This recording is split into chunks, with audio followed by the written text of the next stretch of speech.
Gagi pare, we're not your ordinary DJs. Tara, kape! Tara, kape! Gagi pare, feel good too. Awa! Konyo Bicolano! Robin Sena! Masasabi mo bang ikaw ay isang early bird o late comer? Oh, bakit ka natatawa? Early bird at late comer? Oh. Parang bastos. Uy! Ba't bastos ka agad? Early bird. Kasi bird, tapos may comer. Ikaw ba? Gusto mo ba na nalilate ng com? Why? Dating?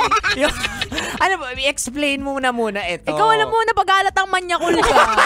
Pag sinabing early bird, ayan, ito yung mga maagang pumasok. Yan. O yung mga tipong 1 hour ahead. Yan. Oo. Tapos yung mga latecomer, late. Nilalabas. Late sila pumasok. Late pumasok. Oo. In general ito sa mga lakad nyo ng barkada nyo, sa school, sa office and all. Awa. Yeah. So I would say nandun ako sa middle. Early bird na may pagka-late comer. Ay, ganyan. wow. Hybrid yarn.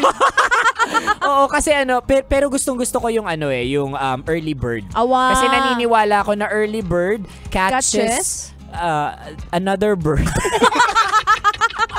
Ay nako, pero masasabi ko na majority ng ating mga kabisyo, talagang mga latecomer. Kasi 'di ba meron tayong konsepto ng Filipino time? Yan. O kapag sinabing halimbawa 3 o'clock ang call time, dadating yan ng 4 o'clock. 4 p.m. Ganyan, 'di ba? Magaling. Maswerte ka na kung 4 p.m. Oh. Yung iba 4 a.m. Sobrang late. Late na. Oo, hindi. Tama ka doon, Robin Shannon. Kinoconnect. Mali mo talaga erase. Kinoconnect din natin ito dun sa kultura natin na Filipino time. Yes. Though pangit pakinggan ito, syempre ayaw din natin na maging ganun yung impression sa atin ng trabaho natin and all, na parang lagi tayong late. Ayan, totoo. Para sa'yo kabisyo na late ngayong Feel Good Monday dahil hindi naka-move on sa mahabang bakasyon. Yun. Eto, i-recap namin sa'yo ang 6 na uri ng taing. Tae tuloy. Alam mo yung isip mo nasa bakasyon pa. Tae nasa isip. Take 2. 6 na uri ng taong late. Tara, kape! Tara, kape! Ayan, punta tayo sa number 1. Inot. Muna, ito ang mga sakitin. Oy, sumakit ang ulo ko, sumakit ang bewang ko. Lahat na sumakit. Kahit singit mo sumasakit, wag ka lang, alam mo yun, makalusot ka lang sa rason na late ka. Awa, Tapos ang nakakainis pa niyan, di ba ang haba ng bakasyon? O nagkatrangkaso daw sila, sumakit daw yung ulo nila dahil nasobran sila sa bakasyon. Oo, pero makikita mo, 1 hour ago, nasa beach, nagsusurfing. Gagi pare. So yun, dapat lang, ang gamot mo ay tubig or dagat. Kaya nga, ay nako. Tsaka dapat galingan talaga ang pagre-resibo. Yan. Kapag sasabi mong may sakit ka, magbigay ka ng medical certificate. Tama yan, kabisyo. Paalala, dapat nagbibigay kayo ng medical certificate or else. Naku, hahainan kayo ng employer ninyo ng COE or Certificate of Employment last day mo na. Ayan. Anyway, that's number 1. Puro tayo sa number 2. Pangadwa. Ito ang mga mahilig sa emergency. Yan. Ito yung mga biglang magsasabi na, yung nanay ko po, dinala sa ospital. Well, yun, posibleng pasok sa emergency. May matindi akong ganyan. Hala, yung nanay ko po nasa ospital. So, syempre ako kabado. Bakit anong nangyari? Hindi, doktor po kasi nanay.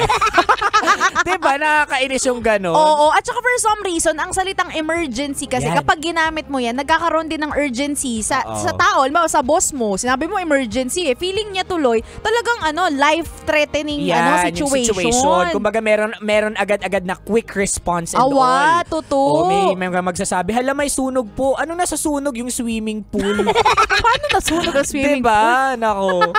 Anyway, that's number 2. Pa naman tayo sa number 3. Pangatlo, ito ang mga taong AI. Yan. Ito yung mga minemorize ang script ng mga nasa telepono o call center. Yan. Talagang kailangan pa bang i-memorize yan kung halimbawa walang signal. The number you have dialed is unattended or out of coverage area. Please try or call later. Diba? Tapos may kasama pa, toot, Tutut. O kaya naman, sinubukan mong tumawag. Tapos biglang may sumagot. Tapos ang sagot niya sa'yo, check operator service. Nako, mga taong AI talaga. Good luck, ha? Kaya Be careful what you wish for. You might just get it. Ay. Tama ba? Ewan ko sa'yo. Anyway, that's number 3. Pwede naman tayo sa number 4. Pangapat. Itong mga traffic reporters. Yan. Ito yung mga biglang naipit sa gitna ng trapiko sa kahabaan ng EDSA. Paano ka maiipit? Tapat lang nung opisina mo yung tinutuluyan, di ba? Baka sa iba naipit. Ay, oo. Ano bang iniipit? Ewan ko. Ikaw ba? Saan ka ba naipit minsan? Uy, saan? Masikip. Oo, pero mag-ingat-ingat kayo dyan, ha. Kung legit man yung sinasabi ninyo na traffic or hindi, kalmahan nyo lang. Lalo na ngayon, nakakainit ng ulo yung traffic and all. Totoo, yung tipong mapapasabi ka na lang, sana lahat ng nagbakasyon nung undas hindi na lang bumalik. Oo, tapos yung ako bilang isang probinsyano, naiinis talaga ako. Sabi ko, ano ba dito sa Manila, yung daan ang sikip-sikip. Pero yung kuya ko sabi niya, wow, sana all masisikip.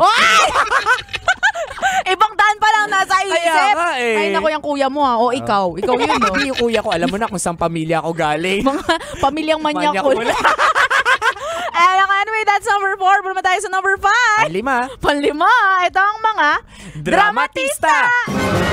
Yan. Ito, ginagamit na nila yung emotional card. Yan, emotional quotient. Emotional damage. Emotional first. Ano first? Basta Oo, ito kapatid to ng emergency Oo, aatakihin nito yung emotions naman ng boss mo. Sasabihin mo, ay kasi po iniwan kami ng tatay ko. Ako lang ang breadwinner. Kaya kailangan ko pong samahan yung nanay ko sa bangko. Bangko, bakit? At specific. Oo nga, tapos may mga magsasabi, I'm not feeling well. Anong will? Sana ayusin mo naman minsan, well. May mga ganun kasi, di ba? Tapos may mga mag-a-attach nung mga nila, medical certificate. Na-experience ko to sa HR before. Patunay na meron talaga silang pigsa. Gagi, pare, like super kadiri. Naka-attach talaga yung picture ng pigsa. Oo. Di maganda. Hindi, kumakain kami that time kasi working lunch kami.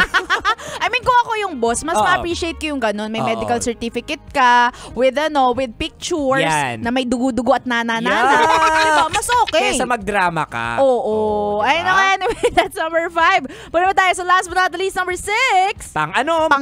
Ito ang mga kulang.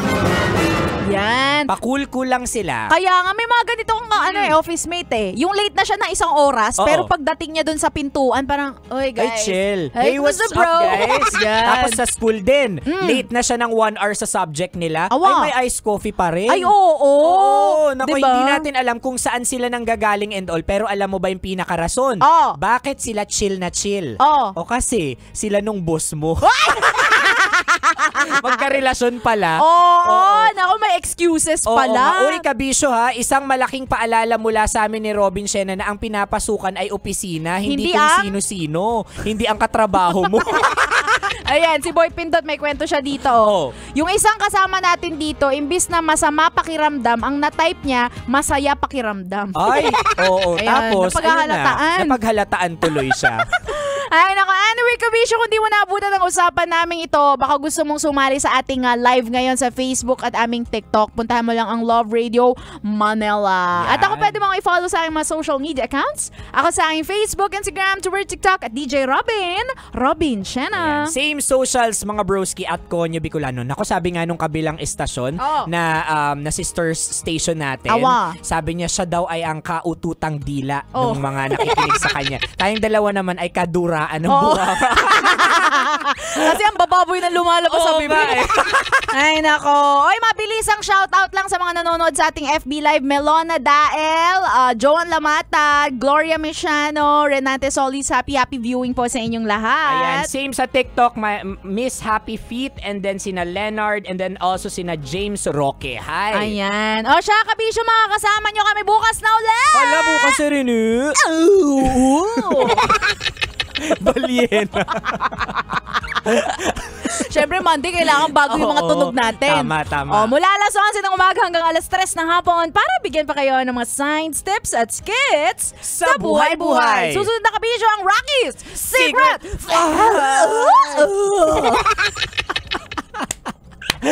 Diyos ko. Iba ang Monday. Oo.